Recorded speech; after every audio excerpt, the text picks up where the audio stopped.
Você sabe o que é santidade? Você acredita que nós, simples humanos, podemos ser santos? Então, meu nome é Merielson, sou um trabalhador cristão e estou aqui para falar um pouco sobre esse tema um pouco controverso para os cristãos, né? E agora, enquanto eu vou aqui lavando minhas vasilhas, após ter feito um jantar, né, preparei uma couve frita com bacon, ficou razoavelmente aceitável. E agora, enquanto eu limpo a bagunça, vou aproveitar para debater um pouquinho sobre esse tema que eu considero muito importante, que na verdade deveria ser a essência do catolicismo e do cristianismo como um todo, mas que é abordado de forma muito errada, tanto pelos que criticam quanto pelos que defendem a ideia de santidade. Então, vamos começar falando sobre o que quer dizer ser santo. Para os protestantes, essa ideia de culto aos santos, né, é uma coisa praticamente idólatra realizada pelos católicos, né, porque eles estão colocando essas pessoas, né, essas figuras, essas imagens em uma posição praticamente divina, rogando a eles ao invés de orar por Deus. E tem respaldo bíblico para isso, é claro. Aí como que os católicos geralmente se defendem, né? Eles dizem que o culto aos santos ele não se trata de uma adoração, né? Eles apenas veneram os santos, porque o santo é alguém que viveu mais próximo de Deus, mas ao mesmo tempo ele também foi humano, então ele está mais próximo da gente. E aí a gente ora para os santos porque eles vão interceder junto a Deus pelas nossas preces.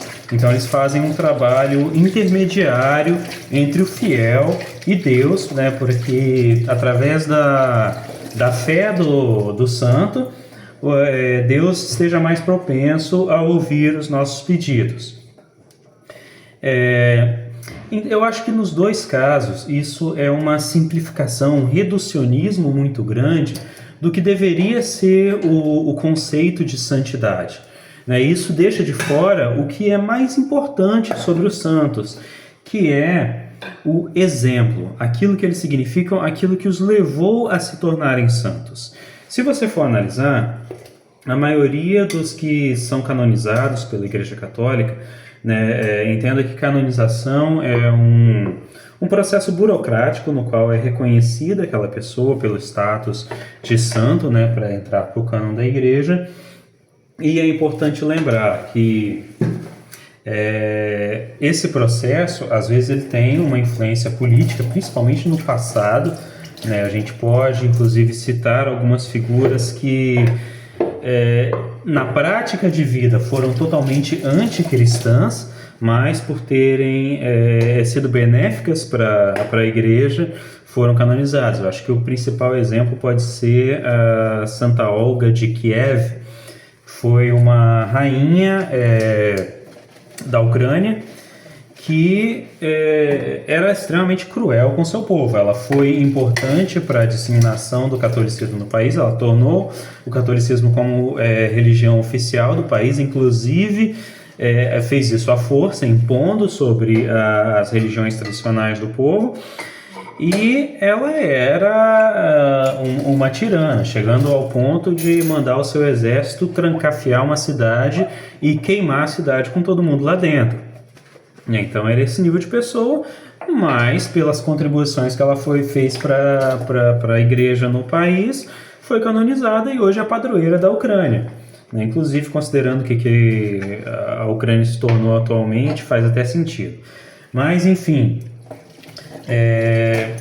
a maioria, né, dos que são considerados como santos pela igreja, eles tiveram uma vida que tentou replicar aquilo que Jesus ensina em seus evangelhos, e geralmente eles deixam uma obra filosófica, teológica muito importante, e que muitas vezes a maioria dos que professam a fé católica nem conhecem. Né? Então, essa prática deixada por eles é ignorada, e é justamente aí que mora a brilhância da coisa. é o exemplo que essas pessoas deixaram. É isso que as tornam santos, né? A palavra santo vem, por definição, significa separado, né? Então, olhando de uma forma muito literal, ela pode querer dizer que um humano jamais poderia ser considerado como santo, porque isso significa algo superior do que a condição humana pecadora é capaz de alcançar. Porém, o que essas pessoas fizeram ao longo de sua vida para ser consideradas assim foi justamente se separar do caminho normal que a humanidade segue, né? Então foi uma vida de entrega, uma vida de realmente vivência dos ensinamentos do Evangelho, que serve como um exemplo para todo aquele que se propõe a seguir o caminho de Cristo. Então, por isso, realmente é plausível, é possível que todos nós sejamos convidados à santidade, convidados a vivenciar essa experiência da imitação de Cristo.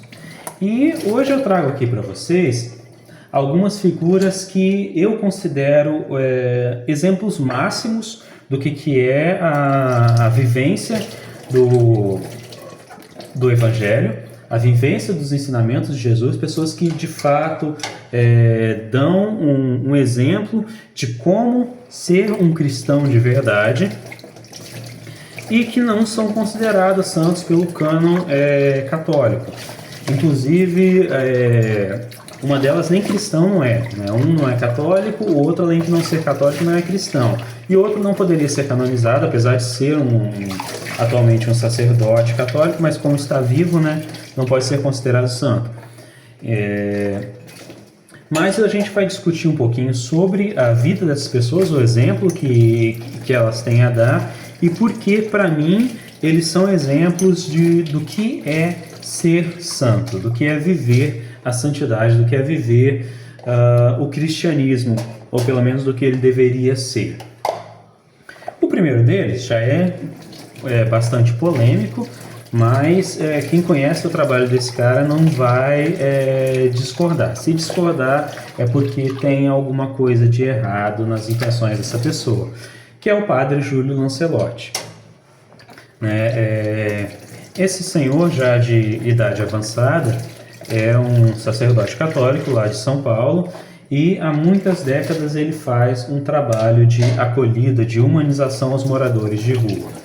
Me fala se isso não é um exemplo máximo do segmento de Jesus. Jesus que alimentou os pobres, que conviveu com os marginalizados, com os pecadores, e que em toda a sua pregação ele colocava a importância da caridade. Inclusive, na carta de São Paulo aos Coríntios, quando ele diz que mais importantes ainda do que a fé e a esperança é a caridade, a prática do amor àqueles que não podem nos dar nada em troca. E o trabalho do Padre Júlio, a vida do Padre Júlio tem sido isso. Ele atuou durante muitos anos nos presídios, atendendo aqueles abandonados pela sociedade, e já trabalhou com crianças doentes, e hoje ele se dedica principalmente ao cuidado dos pobres, a população de rua, daqueles que não têm abrigo, não têm comida, e que são, além de marginalizados, eles são tratados como o problema da sociedade, pelos políticos. A maioria deles tem uma política higienista, no qual trata seres humanos como, de fato, o lixo que precisa ser limpo da cidade. E como não poderia deixar de ser, seguindo também o exemplo de Cristo, o padre entra em conflito com várias figuras poderosas. E, como não poderia deixar de ser, como todo bom santo, ele é muito perseguido por isso.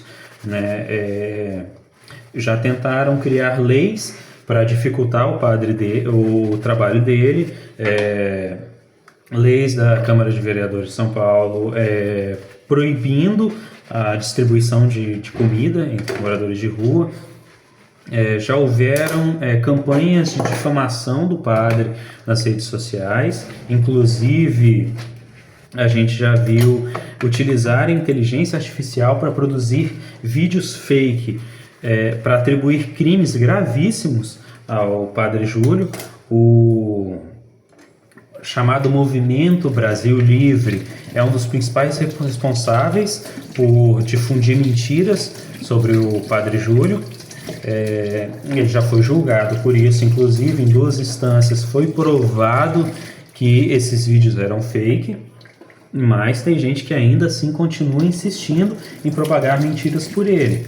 Por quê? Esse trabalho dele incomoda, né? A humanização dessas pessoas vulneráveis, para alguns, é incômoda, assim como foi para Jesus, assim como esse combate à marginalização foi um dos motivos que levou Jesus à morte. Hoje leva o padre a ser perseguido, e ele se mantém perseverante, sendo um exemplo para todos nós de alguém que se dedicou de fato à vivência para pôr em prática o Evangelho.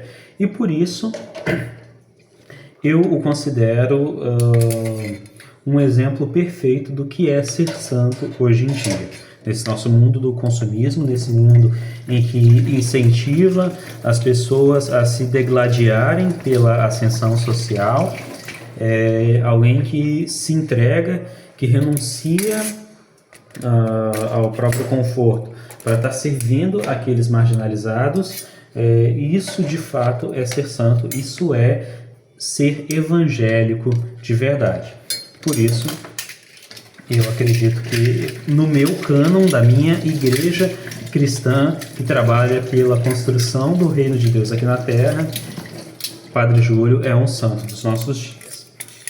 O segundo vai ser ainda mais polêmico que esse, porque ele não era católico, na verdade ele nem era cristão, né? Ele é de uma origem muçulmana, né? Para mim, o maior santo africano que já existiu, né? Um homem que conseguiu aplicar o Evangelho, apesar de não ter nenhuma ligação com o Evangelho, mas conseguiu aplicar a vontade de Cristo na política. Ele conseguiu trabalhar em toda uma nação o projeto de Jesus. Além de ser político, ele era militar. Além de militar, ele foi também um estudioso, um intelectual e um guitarrista em uma banda de jazz. Esse homem, esse exemplo incrível de humanidade, era Thomas Sankara, né? Muitos o têm como um revolucionário, o Che Guevara africano. Eu acho que, com todo respeito ao Guevara, mas ele teria que comer muito feijão, fumar muito charuto para conseguir chegar ao patamar que Thomas Sankara alcançou. Ele lá em Burkina Faso, né, na época um dos países mais pobres da Europa, que foi brutalmente colonizado pela França, ele era um militar, mas ele sempre, diferente dos nossos militares aqui no Brasil, ele sempre olhou pelo povo, né? Ele sempre achou que o serviço público, de um modo geral, inclusive, e principalmente as Forças Armadas, deveriam atuar pelo bem-estar da população, né? Então, mesmo ele sendo, por exemplo, um herói de guerra, ele criticava a guerra como algo motivado pela ganância, que não produz frutos de verdade. Então, como capitão do exército, ele sempre colocou seus homens para trabalhar em favor da população, por exemplo, ajudando camponeses em uma época em que o país vivia uma fome generalizada. Ele combateu os seus superiores, inclusive, que estavam no poder. Ele ajudou em algumas revoluções que aconteceram no país, e quando ele via que quem assumiu o poder não era digno dessa posição, ele lutava também para derrubar esse cara. Isso trouxe a ele um prestígio muito grande entre a população, tanto que, mesmo ele tendo assumido uma posição alta no governo, ele continuava crítico dos países colonialistas, tentando interferir na política interna do país.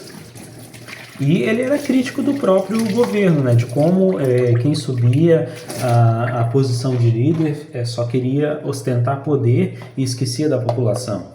Né? Ele, mesmo estando em posições altas do governo, continuava morando na mesma favela que ele morava, continuava tendo uma vida humilde, e tudo isso fez com que ele alcançasse grande prestígio entre o povo, ao mesmo tempo em que ele passou a ser mal visto pelos superiores. Tanto que quando ele foi preso, né, acusado de ser um rebelde dentro do exército, aconteceu uma revolução por causa dele, mesmo ele não estando liderando. O povo ali se juntou com os militares que apoiavam ele, derrubaram o presidente e colocaram ele no poder. E a partir daí ele transformou aquele país. Ele governou por apenas 4 anos, e nesses 4 anos eu acho que a gente pode dizer que foi o governo mais cristão que já existiu na Terra. Né? Ele promoveu a alfabetização, a imensa maioria, quase 100% do país era analfabeto, então ele promoveu uma alfabetização muito rápida no país, imunização das crianças, né, de 5% das crianças que eram vacinadas passou para 95%, a construção de moradias para a população, ele conseguiu tornar o país autossuficiente na produção de comida. Uma das metas dele era que todo cidadão tivesse o direito a pelo menos 2 refeições e 10 litros de água por dia. Para você ter ideia que hoje para a gente isso é algo ínfimo, mas para eles foi uma transformação absurda.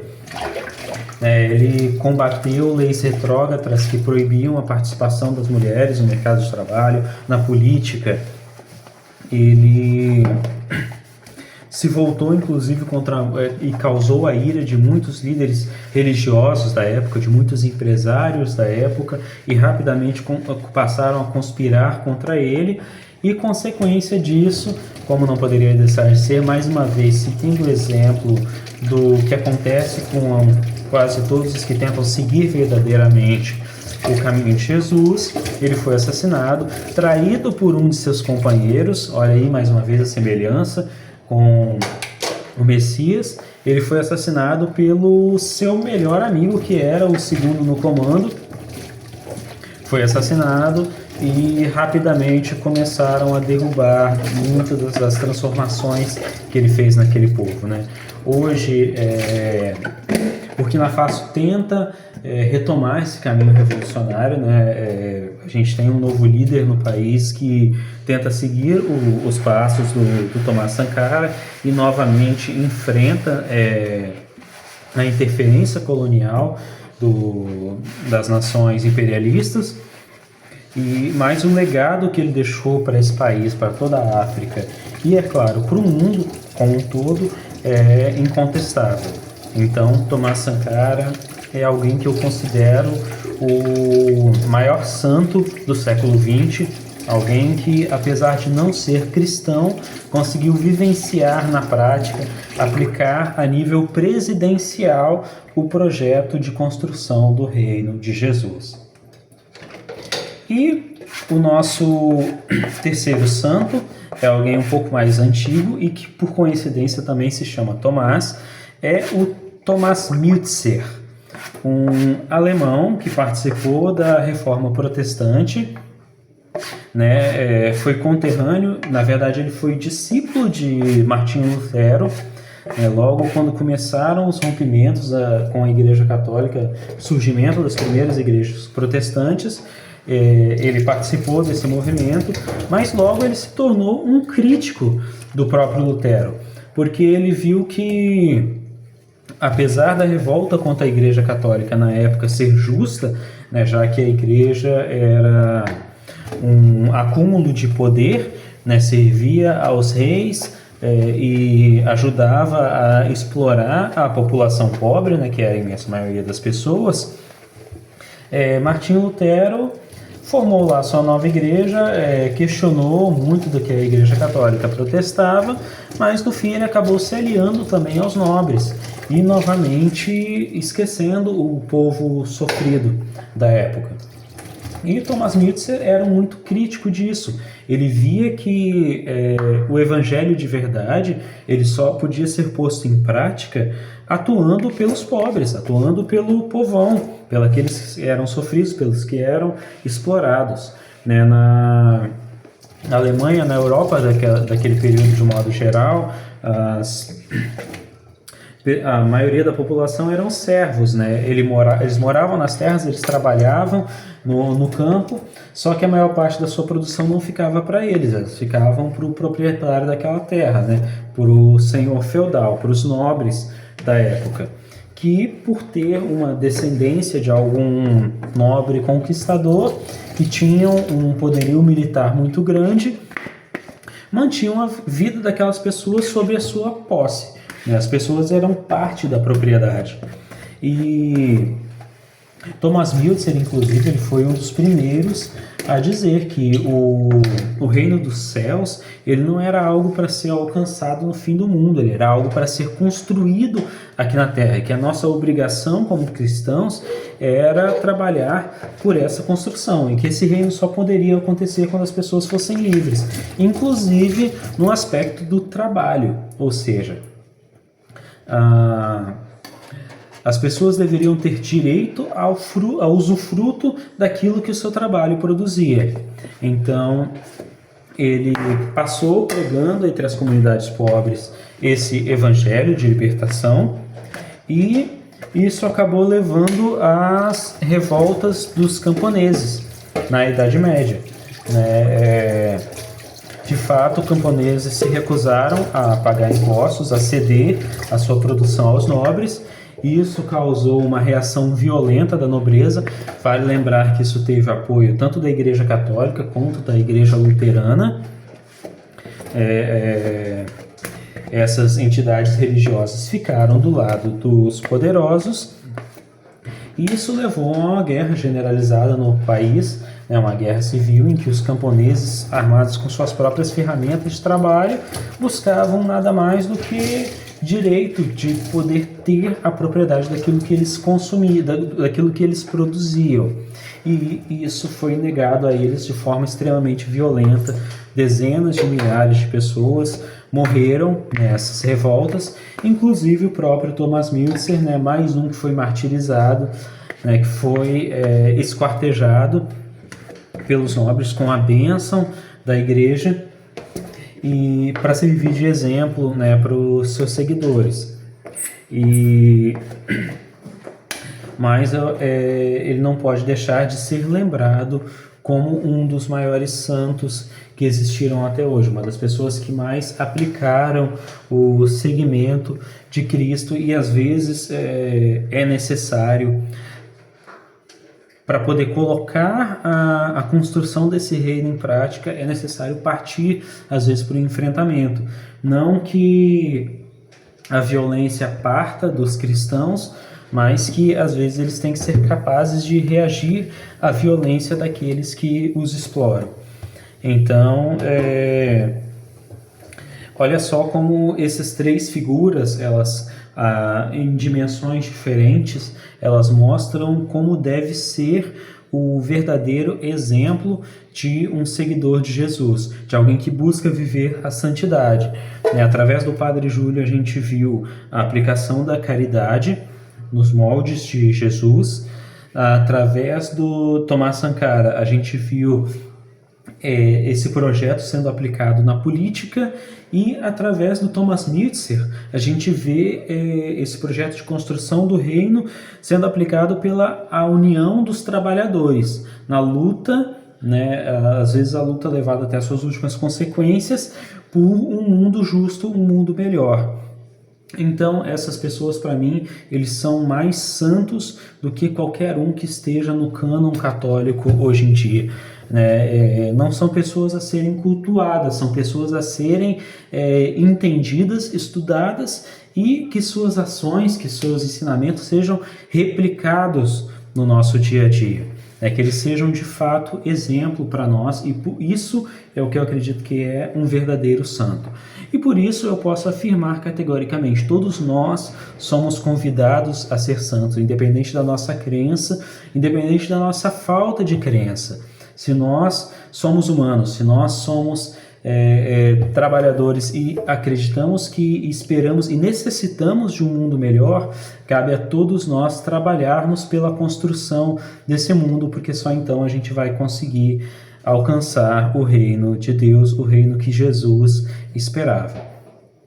Amém, meus irmãos? Fiquem com Deus, se cuidem e se organizem e trabalhem pela construção desse reino. Vivam vocês também essa santidade. Obrigado, até a próxima.